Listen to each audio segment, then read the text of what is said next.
भारत की रणनीतिक क्षमता में एक बड़ा कदम हाल ही में देखा गया, जब अग्नि पी मिसाइल प्रणाली का रेल आधारित मोबाइल लॉन्चर से सफल परीक्षण किया गया।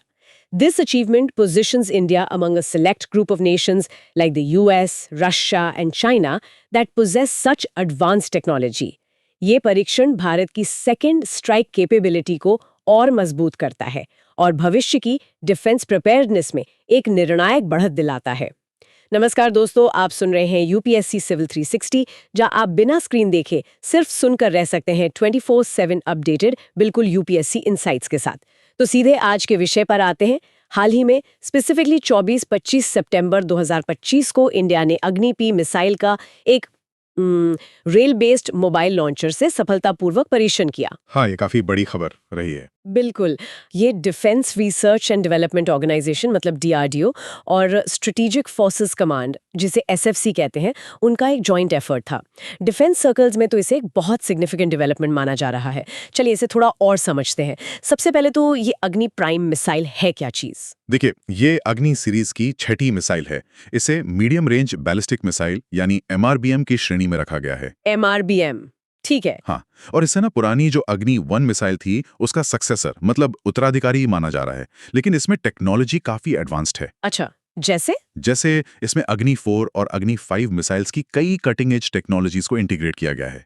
इससे फायदा ये हुआ है कि इसकी एक्यूरेसी मतलब सटीकता और रिलायबिलिटी यानी विश्वसनीयता वो काफी बढ़ गई है।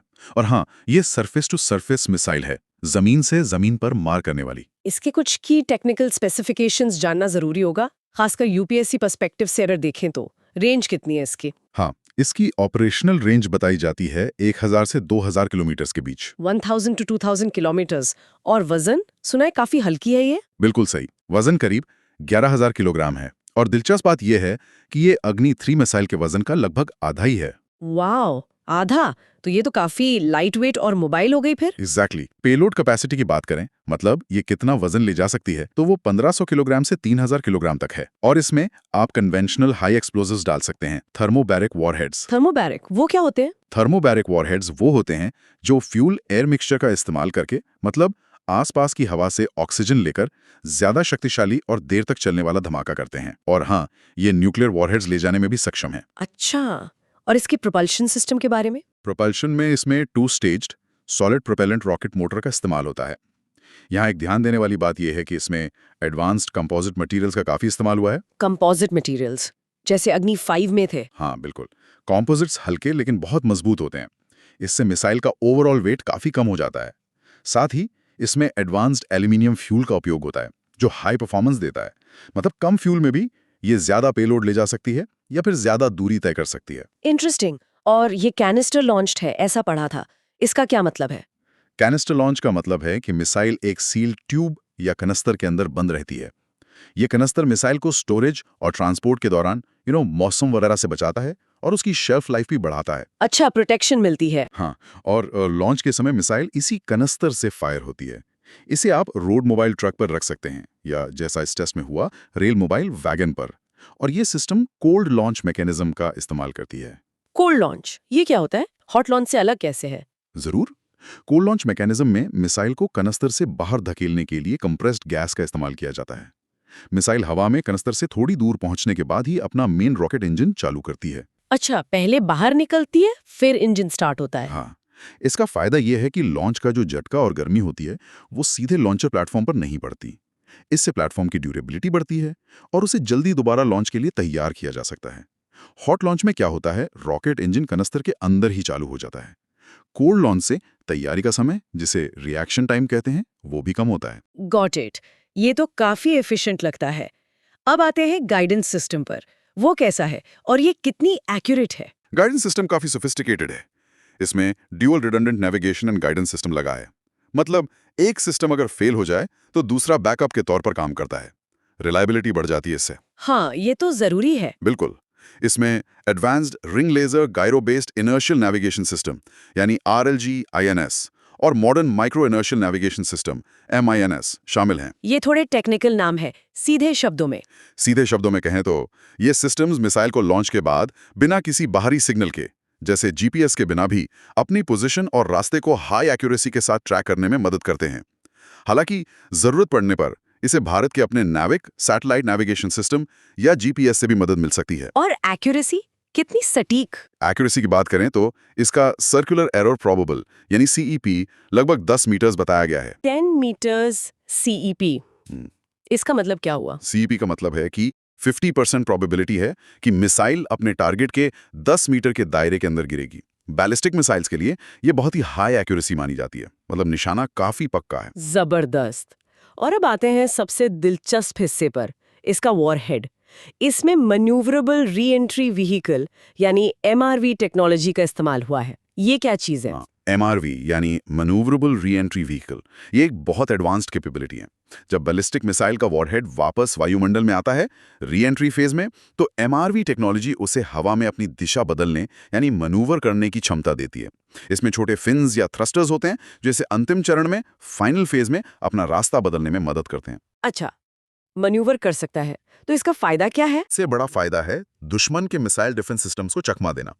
देखिए, जो पारंपरिक बैलिस्टिक मिसाइल होती है वो एक प्रिडिक्टेबल रास्ते पर आती है ना? हाँ। तो उसे इंटरसेप्ट करना, मतलब रोकना, तुलनात्मक रूप से आसान होता है। हाँ, उसका रास्ता पता होता है। एग्जैक्टली।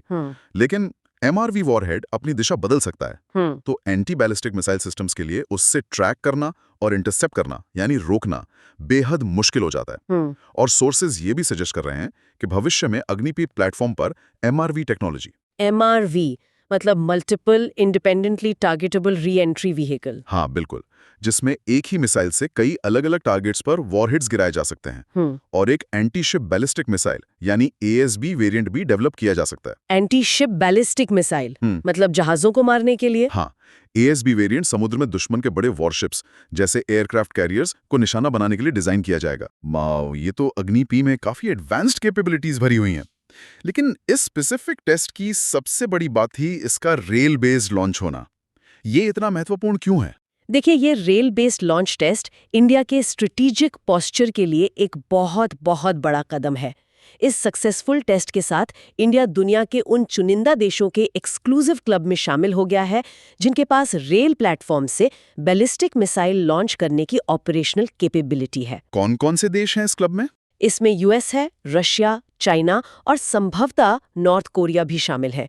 ये टेक्नोलॉजी हासिल करना आसान नहीं है, काफी कॉम्प्लेक्स होता है। अब देखिए, मोबाइल लॉन्चर्स चाहे वो रोड बेस्ड हो या रेल बेस्ड, किसी भी देश की सेकेंड स्ट्राइक कैपेबिलिटी के लिए बहुत ज्यादा महत्वपूर्ण होते हैं। सेकेंड स्ट्राइक कैपेबिलिटी मतलब पहला हमला झेलने के बाद जवाबी हमला करने की क्षमता? बिल्कुल। और इंडिया के लिए खास तौर पर रिलेवेंट है क्योंकि हमारी declared nuclear policy no first use NFU की है। मतलब हम परमाणु हथियारों का इस्तेमाल पहले नहीं करेंगे, केवल जवाबी कार्रवाई में करेंगे। हाँ, ये हमारी पॉलिसी है। तो इसीलिए हमारी जवाबी हमला करने की क्षमता यानी सेकंड स्ट्राइक कैपेबिलिटी बहुत मजबूत और सर्वाइवेबल होनी चाहिए। मतलब दुश्मन के पहले हमले के बाद भी बची रहनी चाहिए ताकि डिटरेंस बना रहे। और आजकल फिक्स्ड मिसाइल साइलोज जो जमीन के अंदर बने पक्के लॉन्च ठिकाने होते हैं, वो उतने सुरक्षित नहीं माने जाते। एग्जैक्टली। टेक्नोलॉजी एडवांसमेंट के साथ खासकर सैटेलाइट इमेजरी, रिमोट सेंसिंग और मिसाइल्स की बढ़ती एक्यूरेसी के कारण फिक्स्ड साइलोज की लोकेशन का पता लगाना और उन्हें निशाना बनाना पहले से कहीं ज्यादा आसान हो गया है। तो फिर मोबाइल प्लेटफॉर्म ज्यादा बेहतर है? हाँ, इसीलिए मोबाइल लॉन्च प्लेटफॉर्म्स को ज्यादा सर्वाइवल माना जाता है।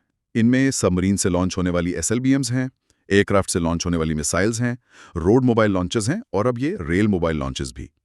युद्ध की स्थिति में इन्हें छुपाना, डिस्पर्स करना मतलब फैला देना और दुश्मन के पहले हमले से बचाना ज्यादा संभव होता है। रोड मोबाइल लॉन्चर्स तो भारत के पास पहले से हैं, जैसे पृथ्वी, अग्नि की कुछ वेरिएंट्स। तो रेल बेस्ड लॉन्च के स्पेसिफिक एडवांटेजेस क्या हैं? इसके क्या खास फायदे हैं? रेल बेस्ड लॉन्चेस के कई यूनिक एडवांटेजेस हैं, खासकर भारत जैसे देश के लिए जिसका रेलवे नेटवर्क इतना विशाल है। हाँ, हमारा रेल नेटवर्क तो बहुत बड़ा है। बिल्कुल। पहला फायदा है मोबिलिटी और रीच। भारत का रेलवे नेटवर्क दुनिया के सबसे बड़े नेटवर्क्स में से एक है। लगभग 70,000 किलोमीटर्स की रूट लेंथ है।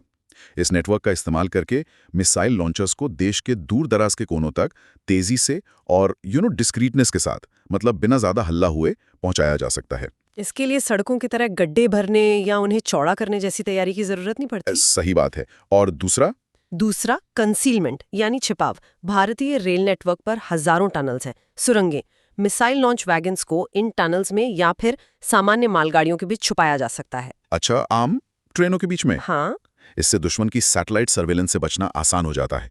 लॉन्च से ठीक पहले तक इनकी लोकेशन गुप्त रखी जा सकती है, जिससे सरप्राइज एलिमेंट बना रहता है। तीसरा फायदा क्या है? तीसरा, सर्वाइवेबिलिटी। जैसा मैंने कहा, मोबिलिटी और कंसीलमेंट के कारण इन्हें ढूंढना और नष्ट करना फिक्स्ड साइट्स की तुलना में बहुत मुश्किल है। तनाव बढ़ने पर इन्हें तेजी से डिस्पर्स किया जा सकता है, यानी देश के अलग अलग हिस्सों में फैलाया जा सकता है।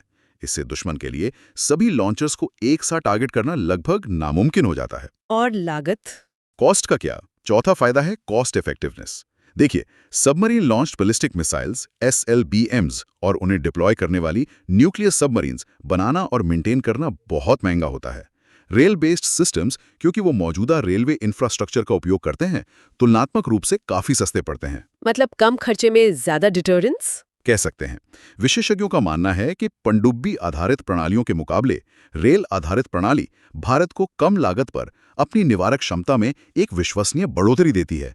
इससे रिसोर्सेज बचते हैं जो अन्य महत्वपूर्ण रक्षा क्षेत्रों में लगाए जा सकते हैं। और पांचवा फायदा? पांचवां, क्विक रिएक्शन।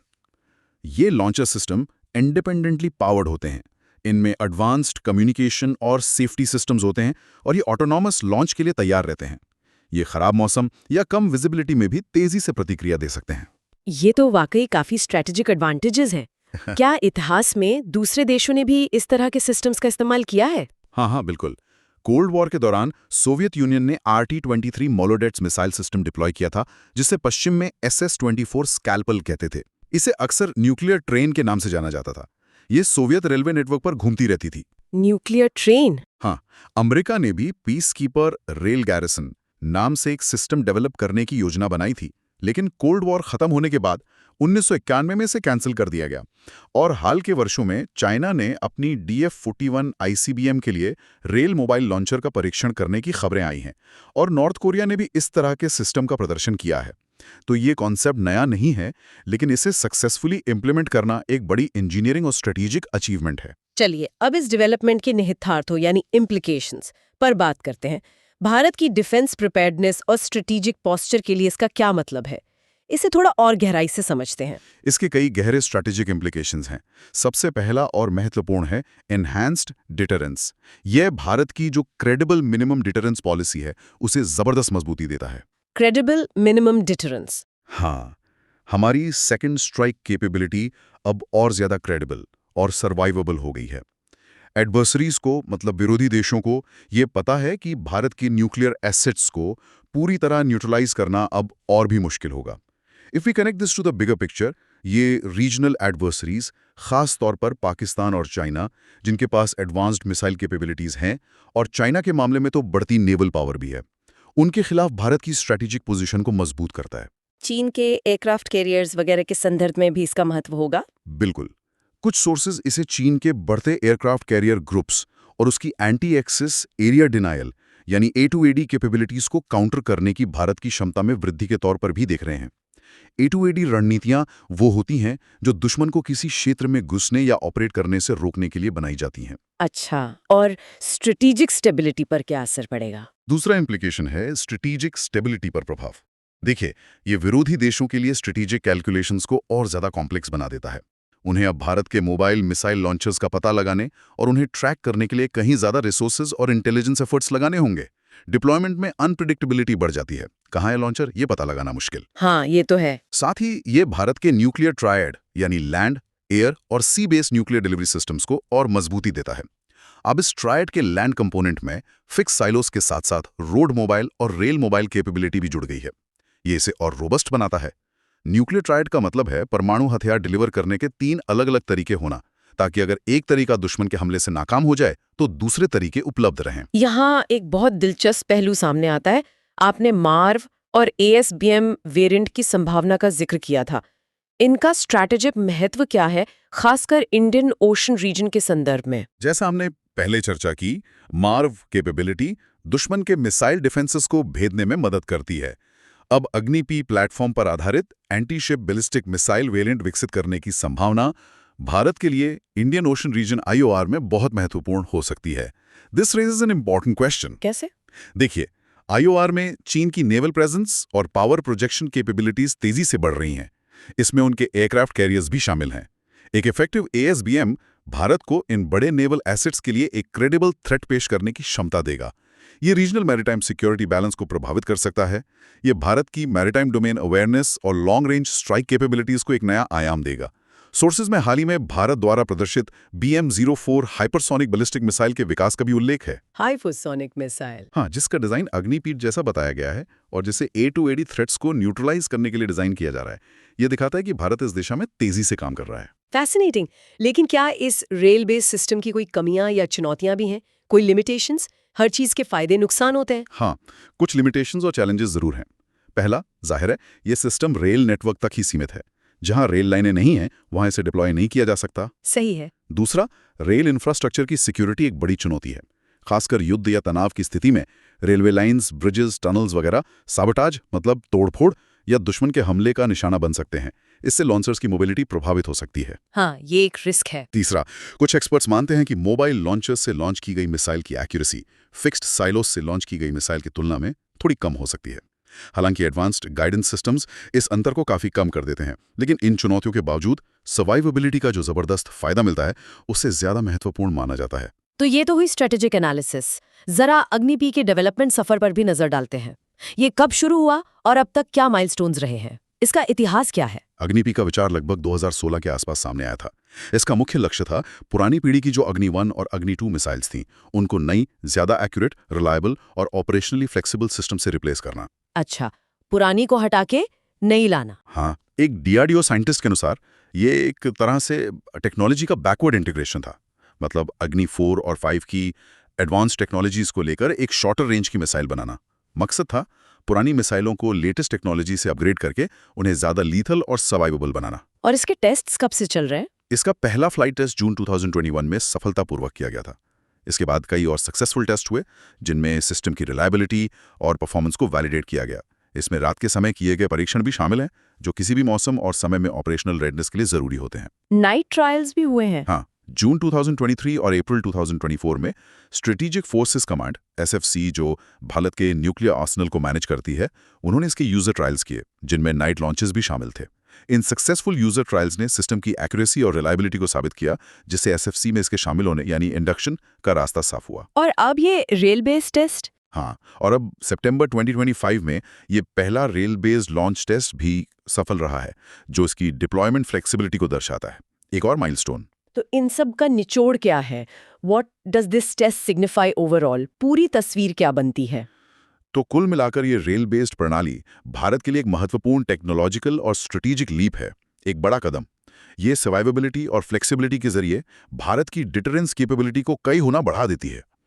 एक बात जो यहाँ ध्यान देने योग्य है, वो ये कि ये सिस्टम भारत के मौजूदा विशाल रेलवे इंफ्रास्ट्रक्चर का बहुत चतुराई से और प्रभावी ढंग से उपयोग करती है, जो रिसोर्स ऑप्टिमाइजेशन का एक अच्छा उदाहरण है। मतलब मौजूदा चीजों का बढ़िया इस्तेमाल। So the bottom line is, हम कह सकते हैं कि भारत ने अपनी स्ट्रेटेजिक डिफेंस कैपेबिलिटी में एक और पावरफुल, वर्सेटाइल और मुश्किल से ट्रैक की जाने वाली लेयर जोड़ दी है। बिल्कुल। ये दिखाता है कि भारत ग्लोबल स्ट्रेटेजिक कॉन्सेप्ट्स को अपने यूनिक, ज्योग्राफिकल और स्ट्रेटेजिक कॉन्टेक्स्ट में अडेप्ट और इम्प्लीमेंट करने में सक्षम है। ये कदम भारत की नो फर्स्ट यूज पॉलिसी और क्रेडिबल मिनिमम डिटरेंस पोस्चर को और ज्यादा मजबूती और विश्वसनीयता प्रदान करता है। हाँ, और अंततः ये रीजनल स्टेबिलिटी के लिए भी एक महत्वपूर्ण डेवलपमेंट है, क्योंकि ये किसी भी पोटेंशियल एडवर्सरी के फर्स्ट स्ट्राइक कैलकुलेशंस को और ज्यादा जटिल और अनसर्टन बनाता है, सोचने पे मजबूर करता है। दोस्तों, अब आपके लिए एक सवाल। आपके अनुसार क्या rail based missile launch system Bharat के लिए भविष्य में सबसे भरोसेमंद विकल्प साबित होगा, या फिर हमें रोड, मोबाइल और सबमरीन बेस्ड सिस्टम्स पर ज्यादा ध्यान देना चाहिए? आपकी क्या राय है? अपनी राय हमें कमेंट सेक्शन में जरूर बताइए। अगर आपको ये पॉडकास्ट पसंद आया तो चैनल को लाइक, सब्सक्राइब और शेयर करना मत भूलिए।